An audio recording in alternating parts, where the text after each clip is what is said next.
آپ کو پتا ہے کہ جو نظر لگتی ہے نا خاص طور پر، اور جس سے بہت سی بیماریاں آتی ہیں، اس پہ اب تحقیق بھی ہو رہی ہے پیراسائیکالوجی میں، کہ نظر سے جو ریز اٹھتی ہیں وہ انسان کے جسم میں، یعنی نیگیٹو ریز جو خاص طور پر آتی ہیں، حسد کی نظر ہوتی ہے جیسے، تو وہ آ کے ایک ریئیکشن کرتی، کیمیکل ریئیکشن ہوتا ہے اس کی وجہ سے بلڈ میں، جس سے کچھ بیماریاں پیدا ہوتی ہیں۔ حدیث میں آپ کو سنا دیتی ہوں۔ حضرت ام سلمہ سے روایت ہے کہ آپ صلی اللہ علیہ وسلم نے ایک لڑکی کے چہرے پر کالے پیلے رنگ کا نشان دیکھا تو آپ نے فرمایا اسے نظر بد لگ گئی ہے، اس پر دم کرو۔ حضرت جابر کہتے ہیں کہ آپ صلی اللہ علیہ وسلم نے آل حزم کو سانپ کے ڈسنے کی وجہ سے دم کرنے کی رخصت دی، اور آپ نے اسما بنت امیس سے پوچھا کیا وجہ ہے کہ میرے بھتیجے کمزور ہیں، کیا فقر و فاقہ کا شکار ہیں، یعنی کھانے پینے کے باوجود یہ کیوں کمزور ہیں، کیا ان کو کچھ کھانے کو نہیں ملتا؟ انہوں نے کہا نہیں، بلکہ انہیں نظر بد بہت جلد لگ جاتی ہے، تو آپ نے فرمایا ان پر دم کیا کرو۔ یعنی جس بیماری کی سمجھ میں نہ آئے کہ کھائے پیے بھی انسان جوان بھی ہو لیکن اس کو صحت ہو ہی نہ، کوئی ظاہری سبب معلوم ہی نہ ہو، تو ایسے شخص پر دم کرنا چاہیے۔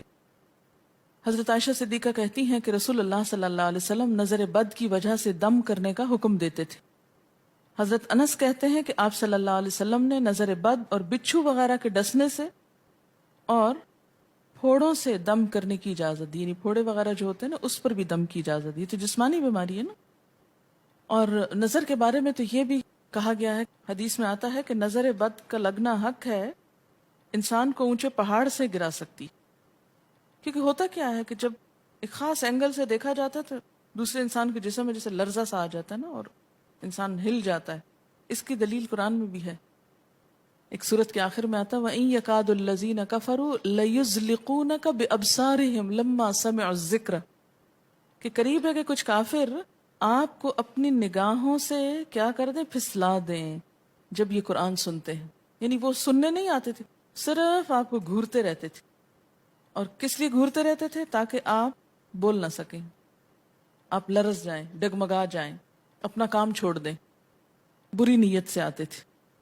وَيَقُولُونَ إِنَّهُ لَمَجْنُونَ، کہتے ہیں کہ یہ تو مجنون ہو گیا۔ آپ صلی اللہ علیہ وسلم نے فرمایا نظر بد حق ہے، اگر تقدیر سے کوئی چیز سبقت لے جا سکتی ہوتی تو وہ نظر بد ہے۔ پتہ کیسے چلے؟ چل جاتا ہے، پتہ کیوں نہیں چلتا؟ مثلاً آپ کا بچہ ہنس رہا تھا، کھیل رہا تھا، دودھ پی رہا تھا کہ اچانک کوئی شخص آیا اور جب وہ اٹھا تو بچے نے شور کرنا شروع کر دیا، اور پتہ چل جاتا ہے۔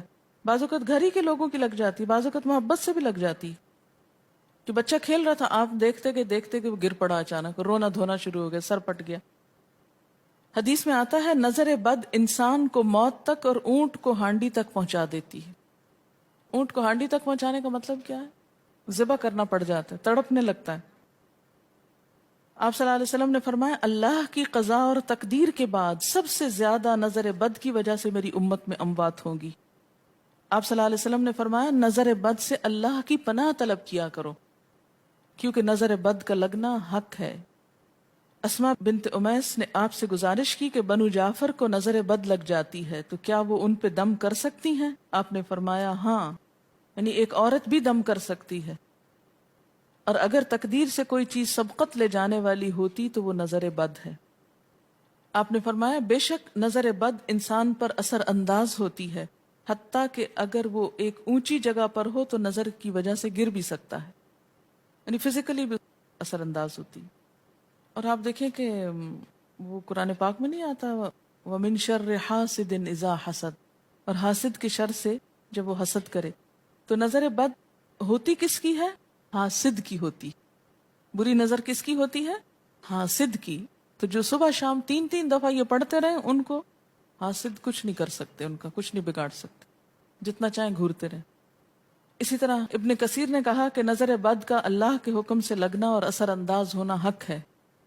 تو جب اللہ کی پناہ لیتے ہیں نا قل اعوذ برب الفلق قل اعوذ برب الناس، تو آپ نے اللہ کے پناہ لے لی، شیلٹر میں آ گئے آپ۔ اب ہر چیز بیکار ہو رہی ہے، سب نظریں وظریں، اور اگر لگتی بھی ہے انسان کو تو کس سے؟ اللہ کے اذن سے لگتی۔ حافظ ابن حجر کہتے ہیں کہ نظر بد کی حقیقت کچھ یوں ہے کہ ایک خبیث الطبع انسان اپنی حاسدانہ نظر جس شخص پر ڈالے تو اسے نقصان پہنچے۔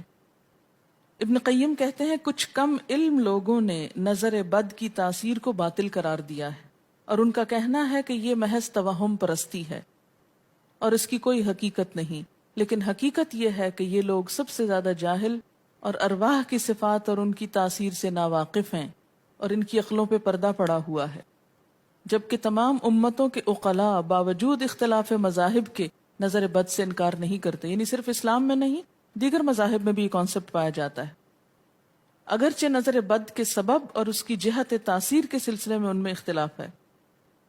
پھر کہتے ہیں اس میں کوئی شک نہیں کہ اللہ تعالیٰ نے جسموں اور روحوں میں مختلف طاقتیں اور طبیعتیں پیدا کی ہیں، اور ان میں کئی خواص اور اثر انداز ہونے والی کیفیات ودیت کی ہیں۔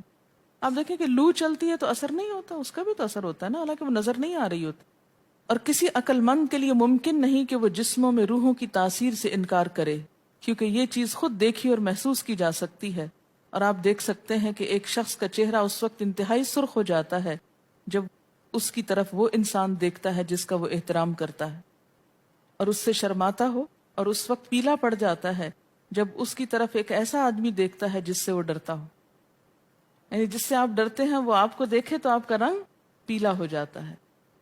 فرمایا یہ سب کچھ روحوں کی تاثیر کی وجہ سے ہوتا ہے، اور چونکہ اس کا تعلق نظر سے ہوتا ہے اور اس لیے نظر بد کی نسبت آنکھ کی نظر کی طرف کی جاتی ہے، حالانکہ آنکھ کی نظر کچھ نہیں کرتی، یہ تو روح کی تاثیر، یعنی نظر یہ نظر نہیں ہے صرف، بلکہ اندر سے روح یا احساسات ہیں جو ٹرانسفر ہوتے ہیں۔ آپ دیکھیں کہ محبت کی نظر کیا اثر نہیں کرتی؟ کرتی ہے نا۔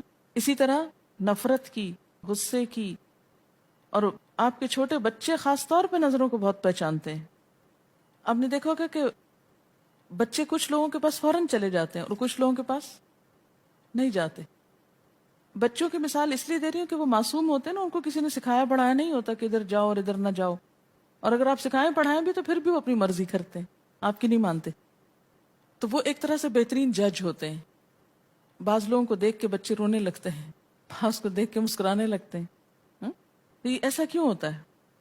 اچھا، اسی طرح اگر کوئی شخص کانسٹنٹلی آپ کو دیکھ رہا تو آپ کانشیس ہو جاتے ہیں، آپ ٹھہر نہیں سکتے۔ اسی طرح اگر کوئی سٹیئر کر رہا ہو تو اس کی نظروں سے بعض اوقات خوف بھی آنے لگتا ہے۔ اللہ نے کیسی کیسی طاقتیں انسان کو دی ہیں، سلطان النصیرہ۔ اچھا، پھر لکھتے ہیں کہ روحیں اپنی طبیعتوں، طاقتوں اور کیفیتوں اور اپنے خواص کے اعتبار سے مختلف ہوتی، سو حسد کرنے والے انسان کی روح واضح طور پر اس شخص کو اذیت پہنچاتی ہے جس سے حسد کیا جاتا ہے۔ ویسے بھی تو آپ دیکھیں نا، وہ رویے ایک دم آپ پہچان لیتے ہیں۔ یہی وجہ ہے کہ اللہ تعالیٰ نے حاسد کے شر سے پناہ طلب کرنے کا حکم دیا۔